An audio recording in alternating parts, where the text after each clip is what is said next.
This is Corporal Kim Gillespie, Edmonton Forensic Identification Service.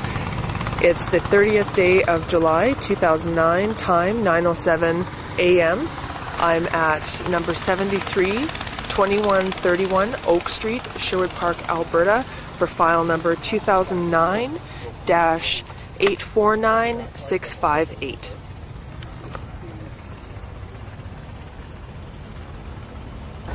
Okay. Good morning. It's Thursday. It's July 30th, 2009. The time right now on my watch is 9:25 a.m. I'm Sergeant Pat Kennedy. I'm with the RCMP's Major Crime Unit out of Edmonton. This morning we're at the back of unit number 73 of 2131 Oak Street in Sherwood Park, Alberta. With me this morning is Brian McNeil. Brian's name is spelled B-R-I-A-N, and his last name is M-C-N-E-A-L. Brian, can you tell me your date of birth again? 1991, October 17th. Okay, great. That just identifies your voice for the lady that'll be typing this for me. Yeah. Just makes it a little easier for her. Also assisting us today is Constable Darcy Swaby from the RCMP Major Crime Unit in Edmonton. Perhaps, Darcy, just I'll walk over and you can tell us your regimental number just so it's on the recording. Constable Swaby, reg number 50067. Great. And behind the camera today is Corporal Kim Gillespie from the Edmonton Forensic Identification Section. Okay. Brian, the purpose we're here this morning, we've talked about it a little bit, but I want you to walk us through the things you saw and the things you heard the other morning in relation to our investigation of the murder of Blaine. Okay? Okay. You're okay with doing this? Yep. Okay. Before we jump right into it, I just need to remind you that this is completely voluntary, okay? Uh-huh. Meaning you can change your mind at any time. If you want to stop, just say the word, all right? Obviously, we are recording this, so it's going to form part of our investigation, be part of our case presentation, and it'll be evidence during any trial if there is one, okay? Okay. And you're okay going ahead? Yes. All right. Well, I want to take you back to, I'm going to say, would have been Saturday night, probably, which would have been July 25th. I understand at some point that evening you were here at this house, and you were with another person. And why don't you take me from there? So like from when he got here, though, right? Yeah. When you say he, let's talk about people by name. Justin. Okay. Justin. So when Justin first gets here, where are you? I'm sitting down here. Okay, so go ahead, have a seat, relax. Who else is here with you then? Stephen Maschke. And where's Stephen? He's sitting right here. Okay, well take me from there and tell me what happens. So they get home, the group. Blaine comes and he sits down, I think here. In this chair? Yes. Okay. Following him, like a minute later, Justin comes out, sees Stephen, and right away he's up, standing right there in front of him, wanting to fight. Okay. Do they actually have a fight?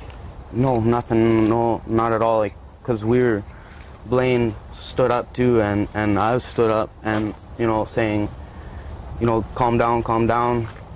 Eventually he goes back out to the front yard. Okay, he is... Justin. Okay, and then what happens? Stephen calls a cab because he doesn't want to be here no more, right, because of Justin.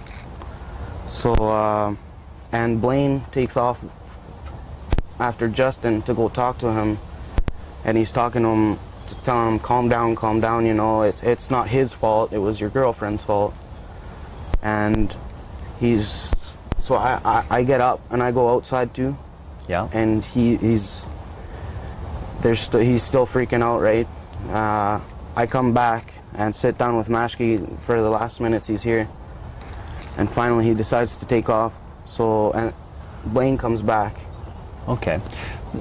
So when Steve goes to take off, what happens there? When Steve's taking off, he actually just jumped Come show me here where he goes over the fence. We'll just move slowly enough so Corporal Gillespie can adjust the the cabin? So he just jumps the fence here, and then says goodbye to the two girls, me and Blaine. Okay. And the two girls that are here at that point are who? Ashley and Brooke. Okay. And while Justin is still on the other side. Okay. So Stephen jumps the wooden fence here, and then where does he go from there? So from here, he just jumps the fence, and he's heading towards the picnic table over there. Okay. We're just going to walk around here and come down to the chain link fence so we can show on the video.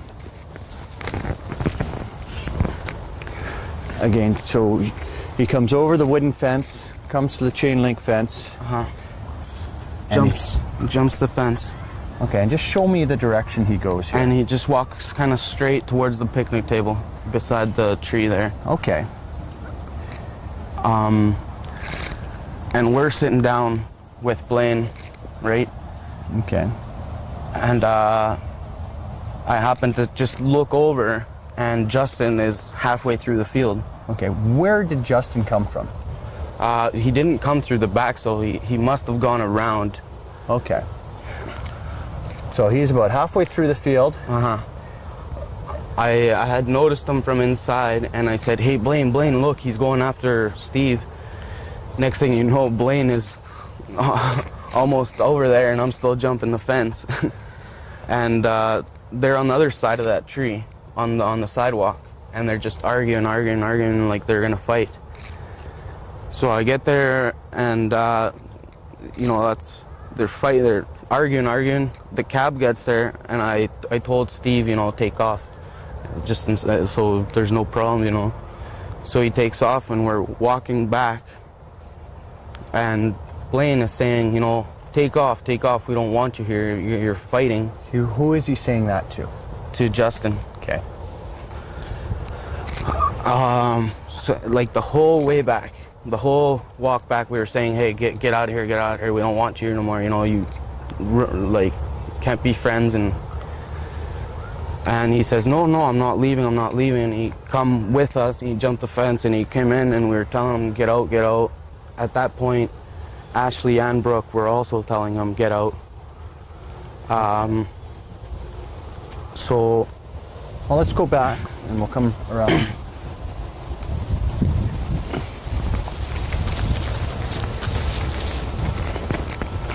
At that point, all right.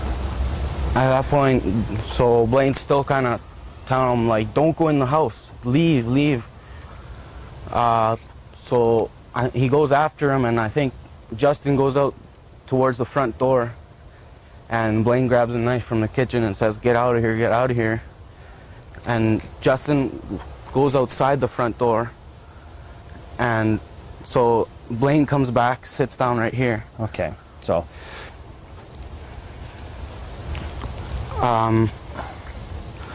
I'm sitting over here at the time. Okay. And Brooke is sitting here, and Ashley is sitting on the step over here. Okay. So Justin comes back, and he says, hey, have you guys calmed down yet? Okay.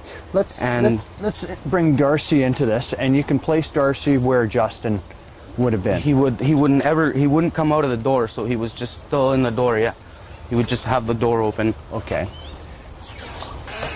So yeah, so he would just open the door and say, hey, and Blaine would get up again. He would stand up every time he would come.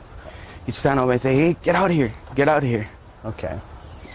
So that was Blaine, and he would go back in, and he would lock us out. Okay. And lock you out, he would close the inside door? Both doors? Okay. And do you think he locked? It's okay. Do you think he locked you out, or do you know he locked you out? I know because Blaine had actually he had wanted to chase him. So Blaine said, hey, get out of here, and steps up, but he right away closes the door, and Blaine says, oh, okay, I'm just scaring him off, sits down. Okay. And probably did this 2 times.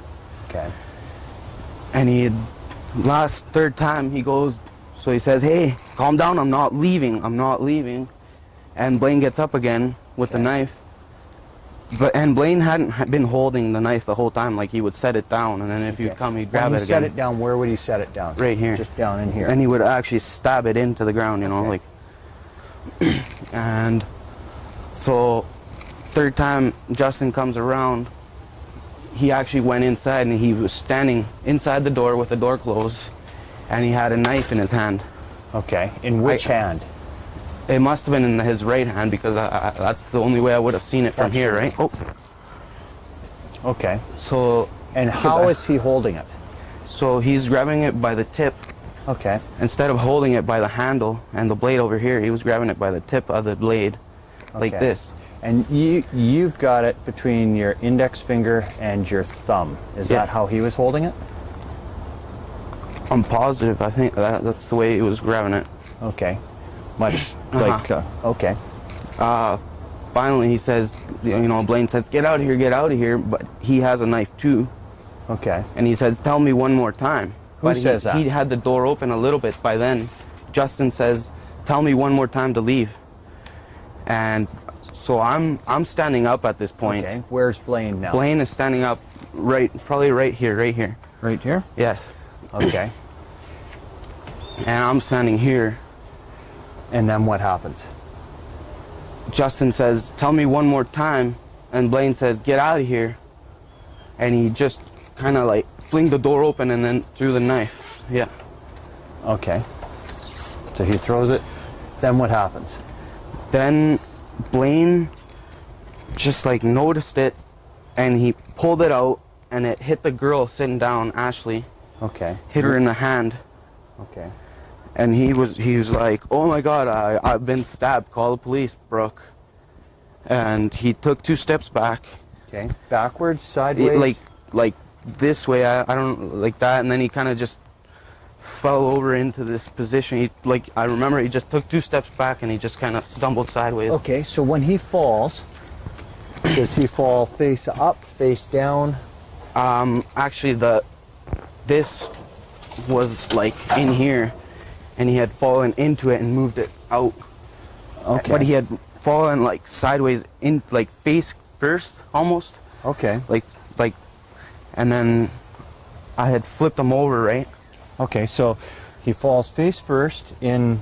I'm just going to set this backup recorder down over here. So he falls in this area face first down, and the barbecue's moved. And so he's now. How is he laying in here? Like that. Okay. And I had come over, and I had flipped him over, and I got the girl, and I was like, get over here, get over here, get over here. And I was like, put your hand on there and put lots of pressure.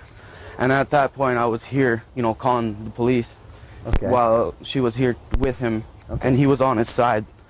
She didn't have him completely over. Okay.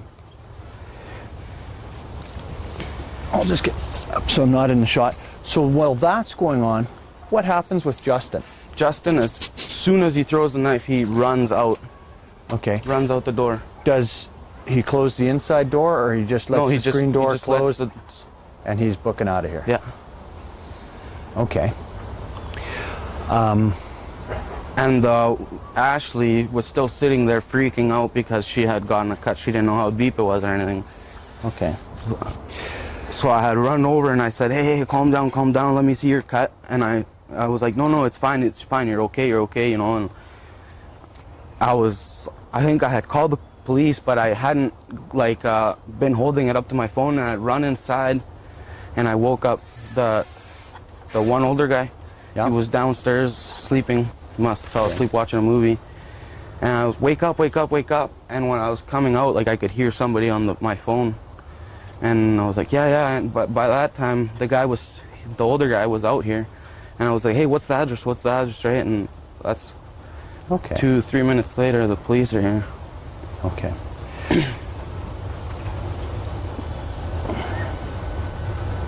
So,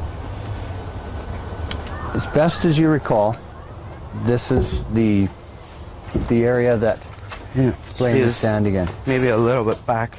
A little bit back? Yeah. So just off the edge of the tiles here. And just for I'll just step back for the purpose of the video. There's a concrete block or a concrete paving stone and grass. So he would have been just at the edge of the paving stone and grass, kind of in this area here? Yeah. Okay. And then, again, so it's captured on the video, there's about a 6 or an 8-inch step up onto a concrete slab, and then another step up into the doorway. This chair wasn't here, though. Now that I remember. Okay. It was sitting there because they have a dog. Yeah. And so they put the chair there just because they don't want him to dig. I was just... Okay. That makes sense. I couldn't picture like how Blaine was falling down. There was no chair there. Okay.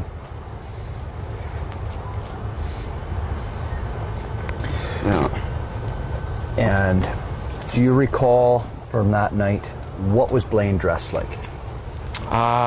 He had a black muscle shirt, like you know, and he had taken it off. So he was only wearing shorts at the time for like the last hour.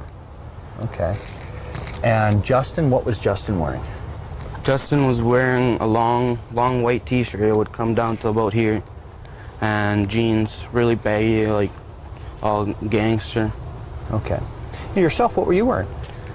I was wearing a white t-shirt, black pants, and my green jacket. Okay, and that's the jacket that's here. That I recall that being here when I was here the morning that this happened. So just so that ties this all in together. Anything else you can think of that's important for us to know as we investigate this? When Justin had first got here, and Steve was here, he was wanting to fight and stuff, and then in the end he was like, "Hey, give me everything you have in your pockets." And Steve was like, "No."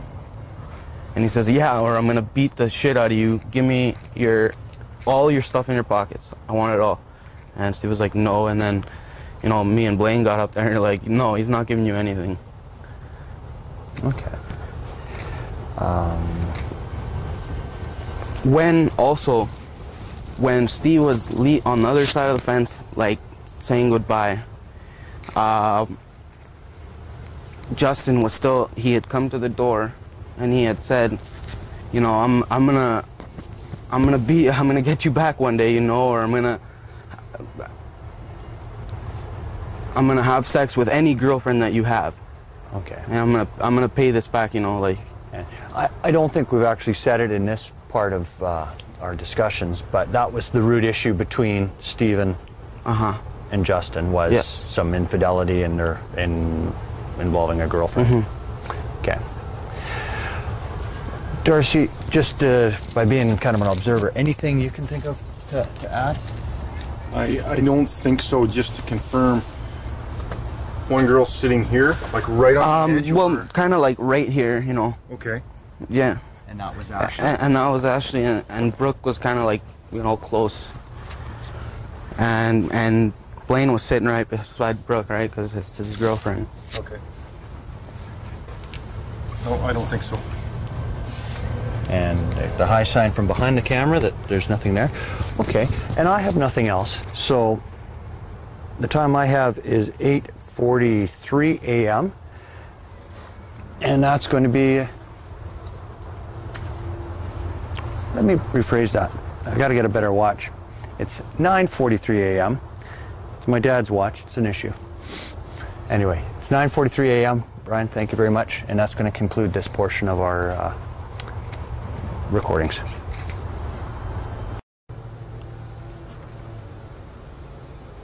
This is Corporal Kim Gillespie, Edmonton Forensic Identification Service. The time is 9:45 a.m. on July 30th, 2009, and this concludes the reenactment of Brian McNeil.